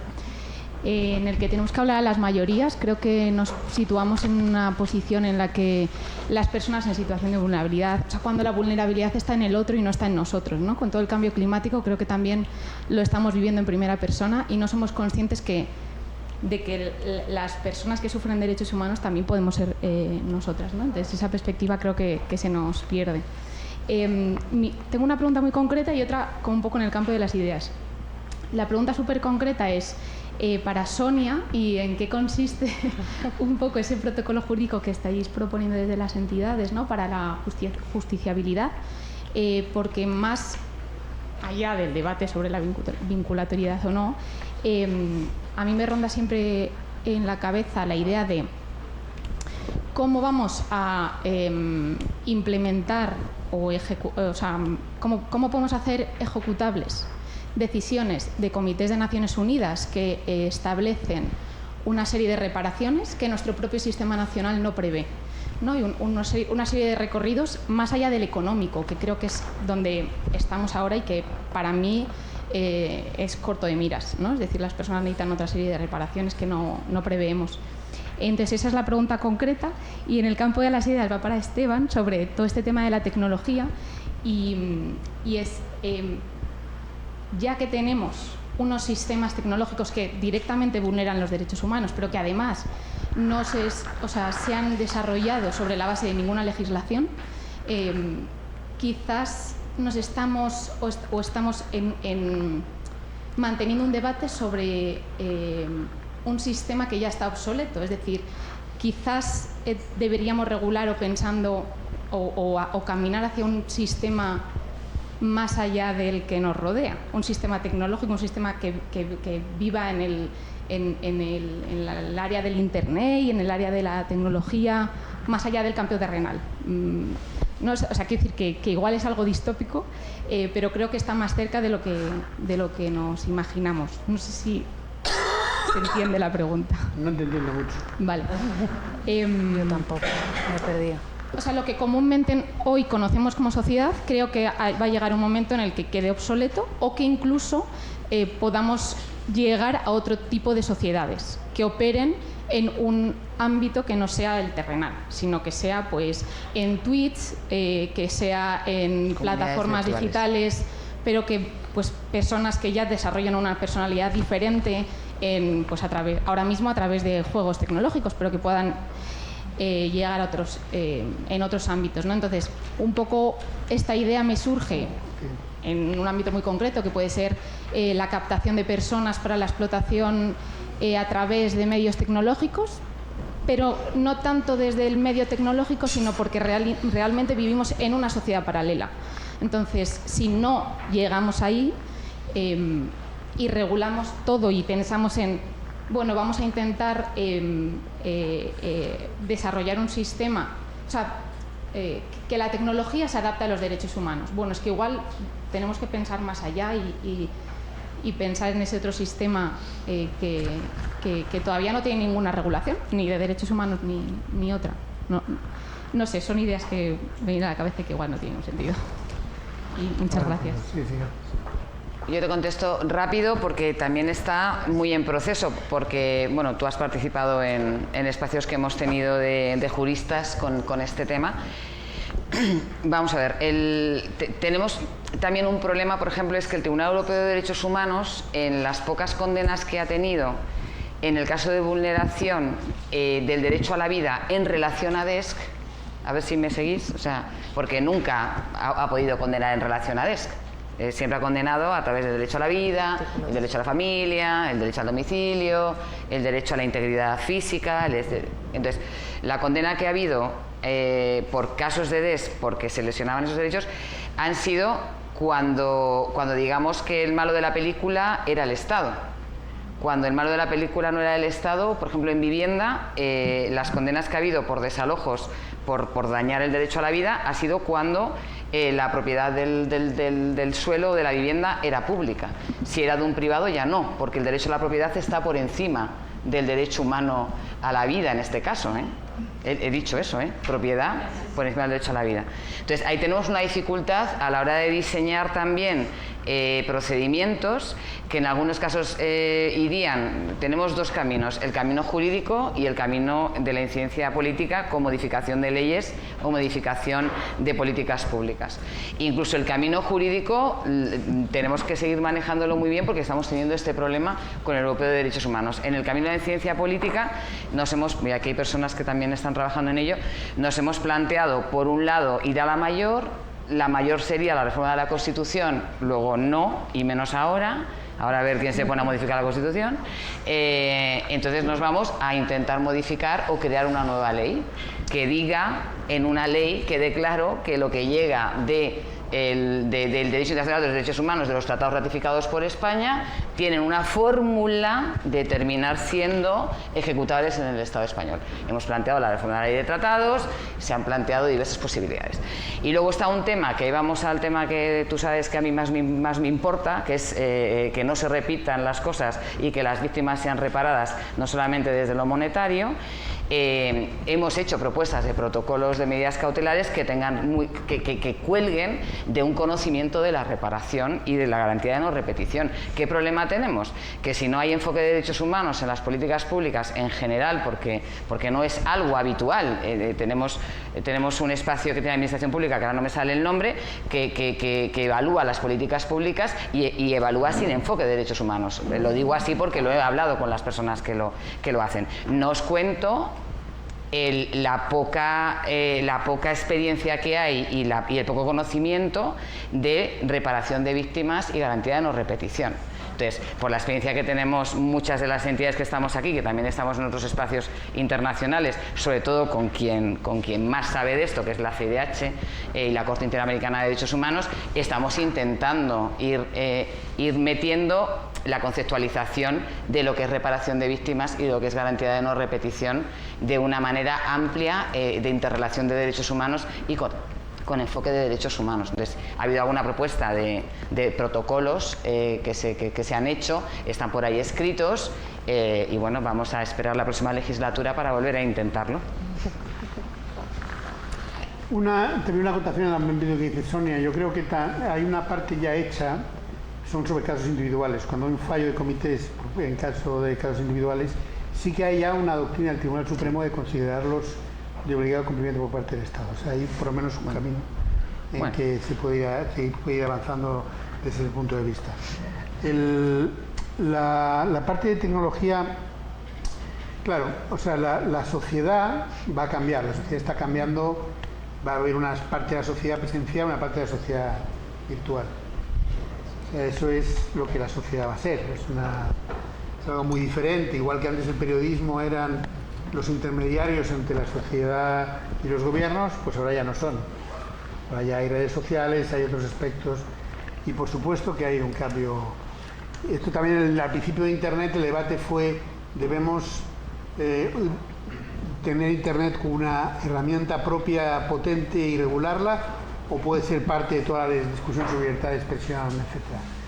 Yo creo que aunque tengamos sociedades que van a ser diferentes, en algunos casos superpuestas, en algunos casos complementarias y en otros no, van a tener sociedades complejas, en el fondo, en el ámbito de derechos, es todo mucho más sencillo. O sea, en la educación, bueno, hay un derecho a la educación, en primaria, tal, que en algunos casos puede ser que sea virtual, en algunos momentos, en algunos casos tendrá que ser presencial, pero en el fondo, tiene que ser obligatoria, gratuita, etcétera, etcétera. O sea, yo creo lo mismo, hay otros aspectos que, en fin, por ejemplo, en vivienda va a ser siempre presencial. O sea, una vivienda virtual, pues aparte de los juegos, pues no hay otro aspecto, ¿no? Entonces yo creo que los derechos humanos en su ámbito no deberían ser cambios sustanciales en relación a una sociedad diferente. Sí en cuanto a la protección, porque por ejemplo, claro, ante una sociedad virtual tenemos verdugos virtuales. Antes los verdugos eran presenciales, ahora los torturadores también son virtuales, los que persiguen son virtuales, los que acosan son virtuales, los que manipulan son virtuales. Si nos vamos a los conflictos armados, por ejemplo, toda la fabricación de armamento autónomo, letal, por ejemplo, los robots asesinos, toda esa parte, el sistema de drones, todo eso va encaminado a disminuir la posibilidad de identificar quién es el responsable de apretar el botón. Por lo tanto, sí, yo creo que en el ámbito de lo que son la protección, sí que va a haber un cambio sustancial. Por ejemplo, los robots asesinos, que son prácticamente robots autónomos que deciden sobre la vida y la muerte en el marco de conflictos armados, esos deberían estar prohibidos, ni siquiera regulados. Entonces, yo creo que sí que hay un ámbito. En el ámbito de acoso de todo tipo que hay en redes sociales, pues no podemos dejarlo en manos de las empresas que decidan cuándo hay acoso y cuándo no hay acoso y cuándo hay libertad de expresión en Twitter o no. Por lo tanto, sí que yo creo que en el ámbito de protección hay mucho más que hacer y mucho más que construir. Siguientes preguntas. Hola, buenas tardes. Mi nombre es Juan Carlos Alonso, soy de la Fundación Pedro Cerolo. Me interesa bastante lo que comentabais antes de la necesidad de garantizar el derecho a la protesta. Pero esto me lleva a una reflexión. Como también la Administración aplica, cuando no es una protesta, simplemente quieres mostrar, también, bueno, yo me ocupo de la coordinación del orgullo en Madrid, cómo la Administración aplica una norma muy restrictiva para que poco a poco te vas dando cuenta de que te van minando o reduciendo los espacios de expresión, no de protesta. La manifestación, por supuesto, cada vez más multitudinaria, pero ¿qué ocurre? Por ejemplo, este año nos enfrentamos a una situación que los escenarios, los decibelios permitidos, o sea, la gente hacía más ruido que lo que ocurría en el escenario, con una aplicación muy restrictiva, que no es verdad que se haga lo mismo en otras fiestas. Lo que sí te dicen es que para eso hay otra normativa, que es que pase a ser un recinto ferial donde aquello pasa a ser concurso público con unas normas que regulan la propia Administración. La ampliación de la presencia policial en aras de la seguridad, pero que al final te van reduciendo la movilidad, van reduciendo la ocupación de los espacios públicos para mostrarte libremente. No es una protesta, es simplemente una celebración. Pero la celebración, en nuestro caso, lleva innato la protesta y la reivindicación. Es una forma muy específica de reivindicar, celebrando. Entonces mi pregunta es, porque estamos en una batalla constante respecto a la normativa, batalla que en los últimos 12, 14 años solo se redujo en el periodo que gobernaba el Ayuntamiento Manuela Carmena. El resto cada vez es peor, peor, peor, con unas multas que superan ya más de los 600.000 euros. ¿Se abre alguna posibilidad de defender esto más allá de una batalla que no conseguimos avanzar respecto a la normativa, vía apelar a que se está restringiendo de alguna forma pues, los derechos humanos? Y digo que no es una protesta, porque ahí te van a responder, no, es que ya ustedes tienen derecho a la protesta, pero estábamos viendo esa cortapisa que se pone constantemente a estar en la vía pública, ¿no? Y además es algo que no solo pasa en Madrid, es algo que vemos, yo he tenido responsabilidades en la Organización Europea, que es algo que está ocurriendo. Está ocurriendo bastante en muchas ciudades y muchos países de Europa en concreto. Ya no hablo de Latinoamérica, no hablo de otros lugares, pero África, vamos, que es horrible. Simplemente donde se supone que, bueno, que somos el primer mundo, pues es una tendencia que se está viendo claramente en ascenso, esta reducción con una aplicación muy restrictiva de la norma, o en aras de la seguridad o en aras de otras cosas, de esa libertad. Muchas gracias. Había dos, pero sí.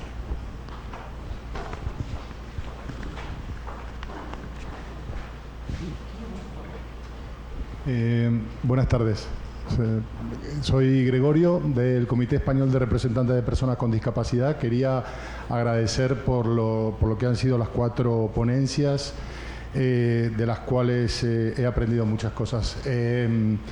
Me gustaría resaltar, al hilo de la intervención de Sonia Olea, en relación también con los trabajos que estamos llevando adelante desde la plataforma DESC, y también recordar un reciente convenio de colaboración que el CERMI ha firmado con Amnistía Internacional, porque creo que también en un día en una jornada, ¿no?, de aniversario como esta, y junto con todas las malas noticias que necesariamente tenemos que compartir de lo que es el estado de los derechos humanos en general en el mundo y también en ciertos aspectos en España, creo que también es importante celebrar lo que son las alianzas dentro de distintos sectores. Cada uno tiene su tradición, su cultura, su filosofía, su forma de funcionamiento, pero me parece que es importante celebrar lo que son las alianzas, sobre todo dentro de lo que es el tercer sector de acción social,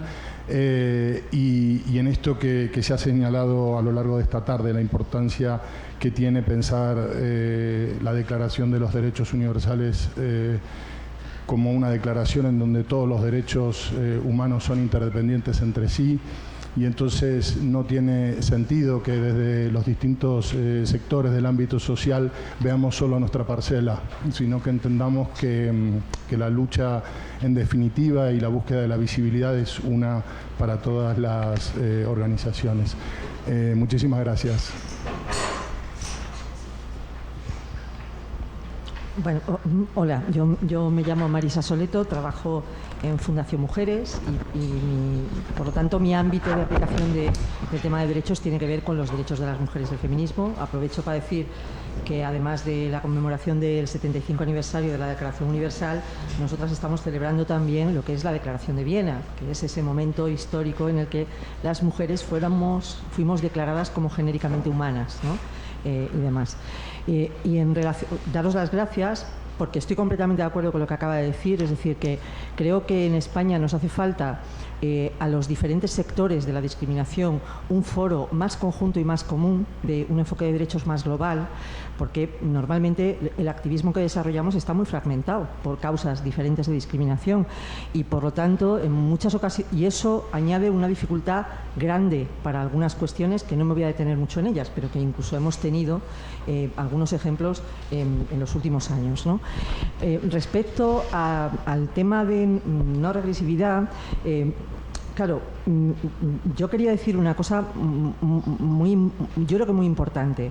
Para el feminismo y los derechos de las mujeres es un riesgo permanente, es decir, es una espada de Damocles permanente, de tal manera que no hemos podido ni asentar lo que tiene que ver con lo básico de los derechos sexuales y reproductivos de las mujeres, que es básicamente uno de esos contenidos que nos declaraba genéricamente humanas, ¿no? De tal manera que en este momento, y como dentro de unos días puede pasar lo que puede pasar, estamos enfrentadas nuevamente a la eventualidad de que haya un retroceso efectivo.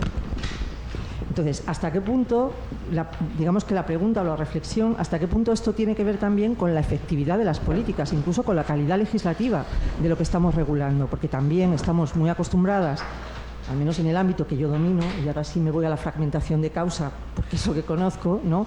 El tema de la calidad legislativa que tenemos encima de la mesa, ¿no? Y que en muchas ocasiones, pues efectivamente genera pues esos bucles de que tengo el reconocimiento formal en la ley, pero después voy a reclamar mi reconocimiento de condición de víctima de violencia de género, por ejemplo, y no tengo acceso a ninguna ayuda porque no hay ventanilla donde pedir ese reconocimiento, ¿no?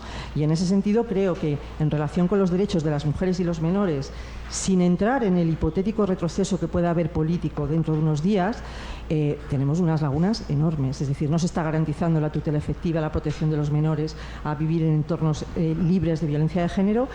Y nos cuesta muchísimo, dejado aquí como reflexión general, el tema de que lo que formalmente dice la ley que tiene que pasar sea algo ejecutable dentro de la vida de la gente, ¿no? E incluso con la connivencia a veces de legislación europea. Se acaba de aprobar la directiva, está ahora en los trílogos y demás, la Directiva Europea contra la Violencia de Género, y sin embargo, por ejemplo, algo que se aprobó en España en la Ley de Protección de Infancia y Adolescencia contra la Violencia, que era el derecho a no tener contacto con el padre maltratador, entre comillas, pues vamos a ver ese artículo que hay en la directiva que supone, no sabemos si un retroceso o no. De tal manera que todo el tiempo estamos en una tensión entre la efectividad y el retroceso efectivo, que en este momento está siendo incluso objeto de programas electorales, ¿no? Y yo simplemente decir que es muy cansado, que a ver si encontramos algo, y a ver si somos capaces de alcanzar compromisos políticos que efectivamente solidifiquen por lo menos una parte, ¿no? Una parte importante, y se lleguen a acuerdos. Y que esto debería ser muy importante respecto de esos pactos de incidencia política. Y yo no me puedo resistir, respecto de la vida virtual y la vida real, ¿no? Yo sí que creo que hay una cosa que nos está pasando, ¿no? Es decir, por ejemplo, desde el feminismo tenemos pues una batalla específica sobre el tema del sexismo de los algoritmos de inteligencia artificial, que además tienen mal apaño porque es que el aprendizaje de la inteligencia artificial está basada precisamente en el sexismo subyacente, con lo cual, pero claro, por primera vez la reivindicación, y acabamos de firmar un acuerdo de pacto de Estado para la protección de la infancia y la adolescencia contra contenidos de redes sociales y demás. Claro, por primera vez la reivindicación no va contra poderes públicos. Es que se lo tengo que pedir a la empresa que está gestionando la inteligencia artificial, a quien, por cierto, no tengo capacidad de pedirle datos como ONG. O sea, como entidad de la sociedad civil, yo al Estado le puedo pedir que me diga cómo está funcionando esta cosa, pero ¿cómo se lo pido a este señor que usted decía? Por lo tanto, el tema de cómo vamos a reorientar esa cuestión o cómo le tenemos que decir a los Estados que efectivamente se tienen que pedir auditorías y se tienen que pedir transparencia en lo que es la generación de iniciativa estrictamente privada, para mí representa un problema enorme si queremos que la tecnología sirva realmente al tema del desarrollo de los derechos humanos. Y luego también me gustaría un comentario, aunque sea breve. No habéis hablado de derechos medioambientales. Es decir, que yo, por ejemplo, me genera mucha curiosidad el tema de cómo se va, o sea, cuál es la relación entre individuos y medio ambiente en el marco de esa nueva generación y formulación de derechos medioambientales, ¿no? Entonces, me gustaría un pequeño comentario de cada uno. Lo siento ser pesada. Gracias. ¿Cómo queréis? ¿Qué orden? ¿Quién? Yo te puedo decir una acotación a lo último, muy rápidamente, porque es una cosa muy concreta. Creo que ya vamos mal en Europa, porque yo vengo ahora de allá y se llaman derechos de la naturaleza. Entonces, no digo y colectivos. A lo que aquí llamamos derechos medioambientales del DES, ellos ya están en otro mundo. Yo vengo de la Amazonía, trabajo en vulneración o violación de derechos, porque en España nos gusta decir vulneración, pero en el resto del mundo dicen violación de derechos. Y está habiendo ya un trabajo y un movimiento tomando a la naturaleza como sujeto de derechos, que eso es un golpetazo acá, ¿no? Y esto sí que nos saca de nuestros esquemas, entenderlo. Y ya está habiendo sentencias cuidando directamente o como víctima o reparando como víctima a ríos, ¿no? En el caso de Colombia y en el caso de Perú. Creo que en ese tema, una vez más, y eso es una opinión muy personal, porque en la plataforma de este tema no lo tratamos, ¿verdad? No lo tenemos. Es una opinión muy personal de lo que estoy trabajando allá. Creo que otra vez estamos pecando de eurocentristas, de occidentales, también en el planteamiento ante lo que le está pasando a la naturaleza. O sea, que estamos afrontando el tema medioambiental también mucho desde lo que nosotros, desde nuestra cosmovisión, y no desde la cosmovisión de los que están defendiendo los lugares donde hay agua, donde hay naturaleza, etcétera. Y luego nosotros como plataforma DES, es verdad que este tema es un tema que siempre sale colateral, el tema porque son derechos económicos, sociales, culturales, yo lo dije, y medioambientales, siempre lo digo, aunque en el tratado no lo pone, esa coletilla la añadimos después.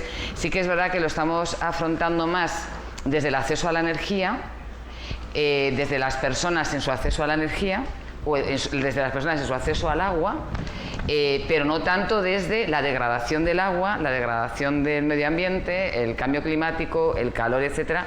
Y yo creo que es otro reto, que en el tercer sector al final somos muy europeístas. Europeísta significa que ponemos mucho a la persona en el centro. Entonces ponemos a la persona que no tiene acceso a energía limpia, a la persona que no tiene acceso a agua, pero no nos estamos planteando el agua, el aire, etcétera. Yo creo que es otro reto para las entidades del tercer sector.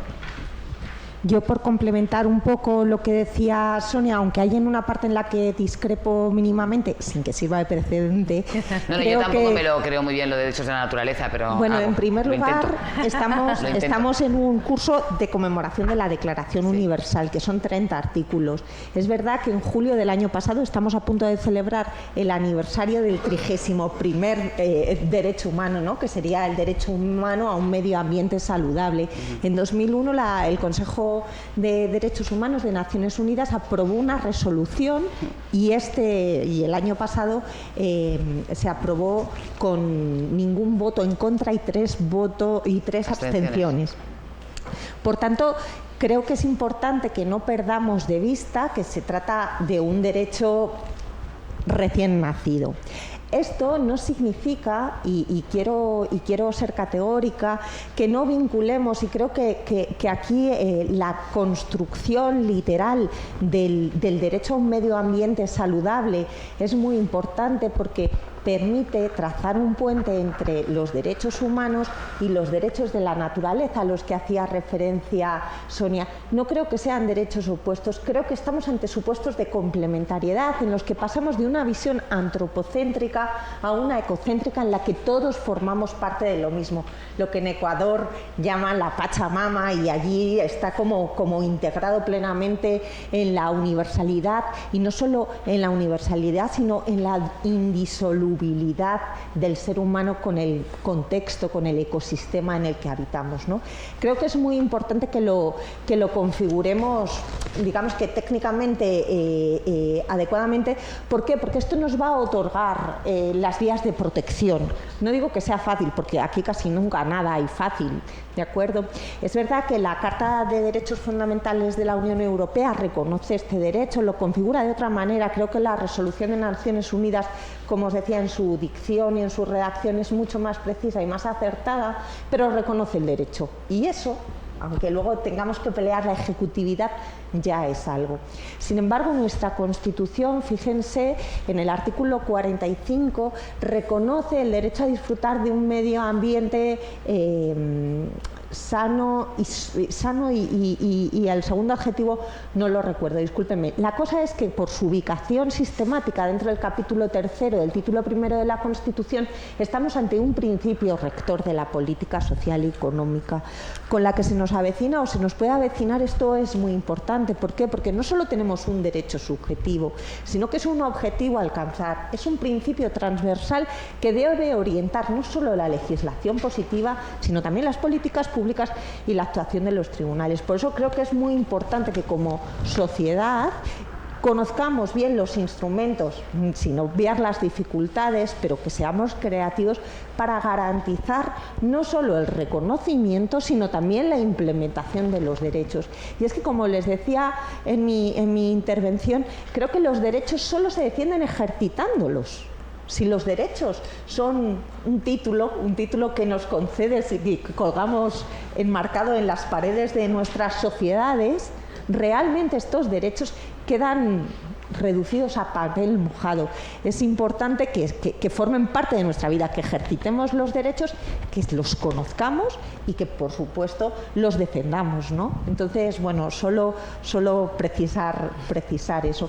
Y sí que, en relación con los derechos de las mujeres, y en relación con el derecho a un medio ambiente saludable, hay una recomendación del Comité CEDAW, la recomendación número 27, y la observación general número 16 del Comité de Derechos del Niño, que establecen la especial incidencia que tiene la vulneración del derecho a un medio ambiente saludable en colectivos especialmente vulnerados o vulnerabilizados, ¿no? Como decíamos antes.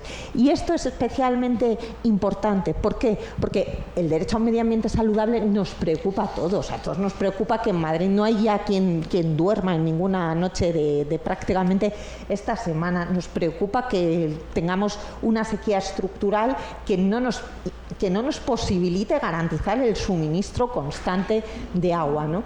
Entonces, en este contexto, y teniendo en cuenta los colectivos especialmente vulnerabilizados, ¿cómo afrontamos colectivamente la garantía y la protección de este derecho? Hay una vía, que es el negacionismo, no hay problema, no hacemos nada, y hay otro camino que al menos nosotros 5, espero que algunos de ustedes estén en él también, nos sumamos, ¿no? Que es el de exigir que se reconozcan estos derechos no solo en la legislación, sino también en las políticas públicas y en las resoluciones judiciales.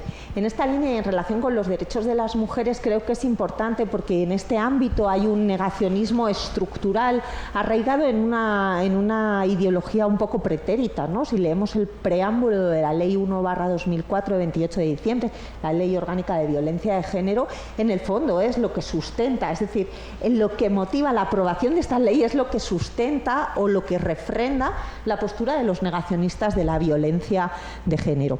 La violencia de género no es una cuestión, o la violencia por razón de género contra las mujeres, como señala el Comité CEDAW en sus últimas resoluciones, no es una cuestión de ideología, no, es una cuestión de legalidad internacional y de constitucionalidad. El Tribunal Constitucional, en su sentencia 59/2008, declaró la constitucionalidad, incluso, fíjense, de una incriminación penal asimétrica entre hombres y mujeres por el desequilibrio histórico en los roles existentes entre hombres y mujeres, y en algo que ahora mismo suena absolutamente subversivo, que se llama, y que la ley recoge en su preámbulo, como patriarcado. Entonces, creo que es importante que defendamos la legalidad, que erijamos el Estado de Derecho como garantía de los derechos humanos y, por supuesto, también los comités internacionales y la legislación internacional que vinculan a España como suscriptora de estos convenios, que, por otro lado, es una decisión voluntaria de los Estados soberanos. Muchas gracias. ¿Alguna más? Sí. Lo de Cerolo. Bueno, el tuyo yo creo que funciona, ¿no? Sí. Lo de la protesta. Bueno, 3 cositas rápidas. Sobre derechos medioambientales también. Es muy importante aterrizar las cosas. Entonces, por ejemplo, es importante que cuando hablamos de cambio climático pensemos en la influencia que está teniendo sobre la gente concreta.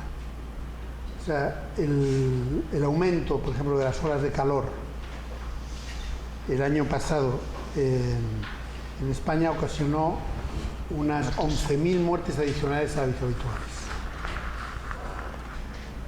Entonces es importante que planteemos la lucha contra el cambio climático desde el punto de vista de los derechos, porque es la única manera que entendamos bien la repercusión en nosotros o en otros. Hace poco estuvimos en Madagascar, es un país que se hunde, se acaba con las inundaciones. Estamos viendo todos los incendios muy superiores en Europa y en España a lo que eran desde hace 10, 15, 20 años.